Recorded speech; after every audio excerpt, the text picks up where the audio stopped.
How's it going, guys? My name is Zach with the Movie Castle, and today we're going to be talking about Night of the Demons, the 2009 remake directed by Adam Gierasch, not sure how to pronounce that last name, and starring Shannon Elizabeth, Monica Keena, Diora Baird, Michael Copon, and Edward Furlong. And not sure if I pronounced all those names right either. But anyway, this is also produced by Kevin S. Tinney. The guy who directed the first one is producing the remake, and it's always good to see that they have a bit of the original crew there. And speaking of the original crew, Linnea Quigley, who was the star, well, one of the stars of the original, does have a cameo appearance in this as well, and that's always good to see Linnea Quigley back. Anyway, I guess I'll open by talking about my own personal experience with this movie. I found the original Night of the Demons, the Scream Factory release, in my movie store, and I picked it up, and it quickly became one of my favorite movies. I really liked that movie. It was fun, a fun, campy 80s movie, and really glad to see it. After that, I went back to the movie store and bought as much of the franchise as I could find on Blu-ray, and that's where I picked this up. And actually, it's a used movie store version, so I'm not sure exactly what the parameters were to get this, but it has a variant slipcover. It usually looks like this, but now it's got the ladies of the movie on the front. Not sure how well you can see that from back there. But anyway, I picked the remake up, but I didn't watch it until just recently because a large part of me was scared that they would take one of my favorite films and just kind of ruin it. But Halloween is close by. It should be October when this video's up. And I thought, hey, for Halloween, I should check it out. It's been long overdue. I should watch it. And I'm glad I did because I was worried about this, but this actually was pretty good. I mean, I'm still saying the original's the best. But I really liked this movie. It was pretty good. So I guess we'll go into the plot. I'll not do any spoilers, so don't worry about that. But I do want to give you a basic understanding about what this movie's about, and so you guys are a little familiar with it. The movie begins with Angela throwing a party, as she did in the original, but there are a few changes this time. That all kind of makes sense. First, Angela is older in this one. She's college-aged, and in the original movie, they were all high schoolers, and probably actually college-aged kids playing high schoolers. But in this one, they're older, and I guess that makes sense. Why not age them up? Also, because she is older, it's not just a high school party with like 9, 10 of her friends. It's a big party. You see, Angela is now actually an event coordinator. She's throwing a Halloween party as part of her job and hoping to make money off of it. And I found that that's a really cool idea. This is something that the original Angela, if she was older, might have done. And I thought it was a cool, interesting take on her, doing something that, she would have liked to do. The young goth girl in the first one throwing a fun party, now getting to do that professionally. That's a good idea, and I'll take it, She's throwing a party, a Halloween party, at a haunted house, and that gets me to another one of the changes. They moved the setting to New Orleans in this movie, so instead of Hull House, it's Broussard House, and that's kind of weird, because, I'm like, why do they have to change names? You could just said Hull House and New Orleans, but I guess they wanted more of a French name because they changed the setting, whatever. But anyway, going to this party, you have your main girl, Maddie, and her friend, Susan, which was Linnea Quigley's character in the first one. In the first one, Susan and Angela were hanging out a whole bunch. In this, they're still good friends, but she begins the movie hanging out with the lead character, and it's their friendship that gets Susan to drag her friend to this party. her friend, the main character, in the original movie, she's dressed up like Alice in Wonderland. Here, she just has a kind of a ripped Halloween-y looking outfit. Susan, who was, pink dress in the first one, is a cat in this one. And, they changed a lot of the costumes, and they changed a lot of the names of the friends. Susan and this other girl are both dressed like a cat, and to be honest, they're way too similar as characters anyway. A lot of them don't have on costumes. The guy who has the doctor's outfit on, that one they did pretty well because he's still a doctor, but he's got this like fake knife stuck in him or scissors or something with all this blood coming out. And I thought that was kind of a fun take on, old-timey Halloween. You just dressed up as something. Now it's like, hey, look at this cool gag. It's got a fake knife in him. And that is something with this movie is they realized that since the first one had made, Halloween had kind of changed, since the original's time period, and it was, more about being over the top and, more bloody gags like that, and they did do a good job.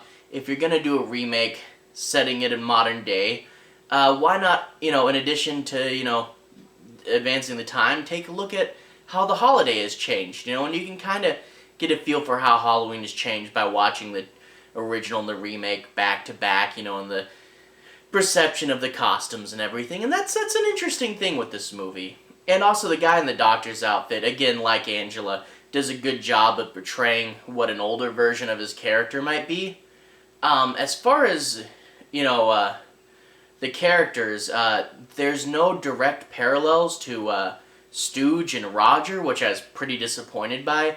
I mean, elements of their characters are in other people, but nothing exactly like the original or enough to go, yeah, that one's Stooge, which a little disappointed by, because, like, Stooge was great in the original, but overall, they're all fine. I just, wish you had gotten it closer and wish you'd kept more of the original names of the characters. One that they did surprise me with is the guy who's the new Sal. In the original, he crashed the party in order to get back to his ex-girlfriend. In this one, he crashes the party because he needs to make money selling drugs. And you think, okay, they're going for a hard edge, wannabe zombie version of this character. They want to make him tougher. And I was like, okay, take the character in this way. It's still her ex-boyfriend, but I was ready to not care for this guy. But then as the film progresses and as they're put in danger, you see he's actually a good guy, obviously not doing good things, but not really a despicable character. And when I realized that, I realized they had done the same trick as the original. The original, you think Sal's gonna be a complete jerk, and then it turns out he's an okay guy underneath it all. And they do the same thing in the remake, and they managed, even I who have seen the remake, they still pulled off that plot device, and I have to give them props for that. That was cool that they did that. But anyway, they start the party, and they all go down there, and the big changes. This is a bigger party. There's like 200-300 people in there, as opposed to the smaller one from the original. But of course, the cops come and they bust the party.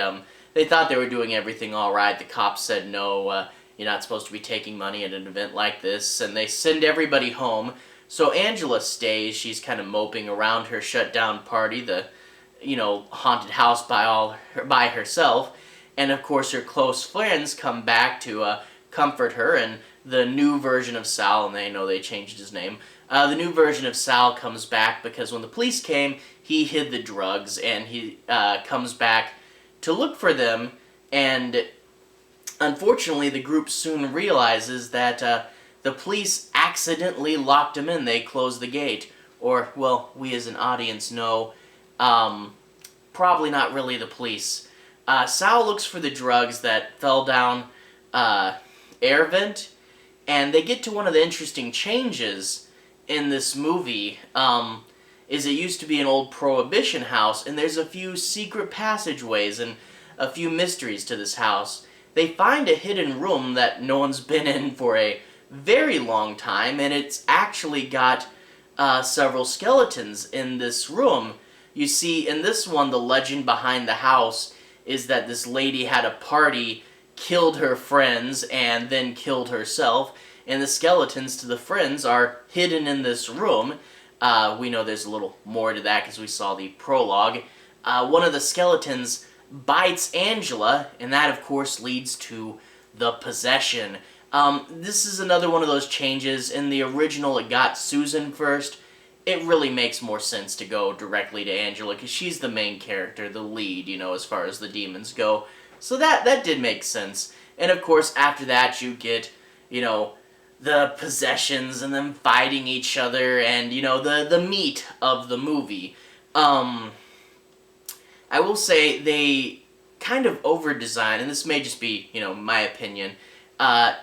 Each demon, they try to make look a little different and give a unique thing to them. You know, like one of the demons has kind of like a viney look and will shoot out, you know, little vines with hooks on them, and another demon will look like one's got a skull face, and to be honest, that effect was always just a little off to me. I don't know why.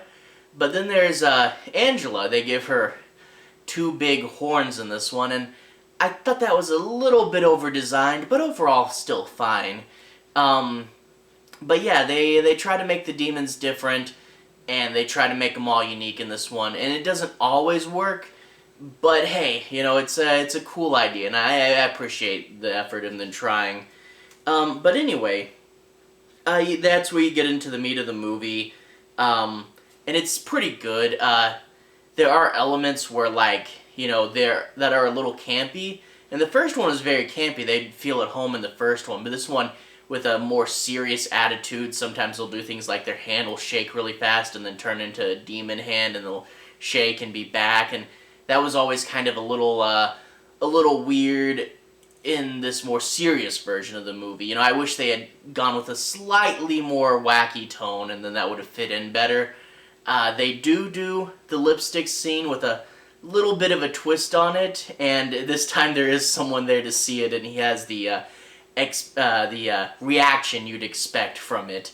But yeah, it's about a bunch of, oh hey, they did do that, or they didn't do that, or they changed it this way, and I think if I rewatched it, I'd have a little less of that, because the first time you watch it, you're just comparing it to the original. But overall, it's fun, and I actually, the very end of this movie, the final little twist they do, I did like that. That was a clever ending. But yeah, overall fun. I would say I definitely am in the fan group for the first one more. I really like the first one, and that's one I'll watch over and over again, but this one's actually good enough. Like, it's pretty good. Not as good as the first, but it had some good ideas, you know. Let's age up the characters, let's talk about how Halloween's different, let's make the setting a little different, the demons a little different. It's not as wacky, and I would have preferred it a little wackier, but it's still pretty fun, and it has energy in it. And the first one had so much energy, and I'm glad to say this one has some of it too. Not as much as the first, but it does have energy, and a lot of movies aren't super energetic. So, definitely recommend this. If you haven't seen the story at all before, watch the original.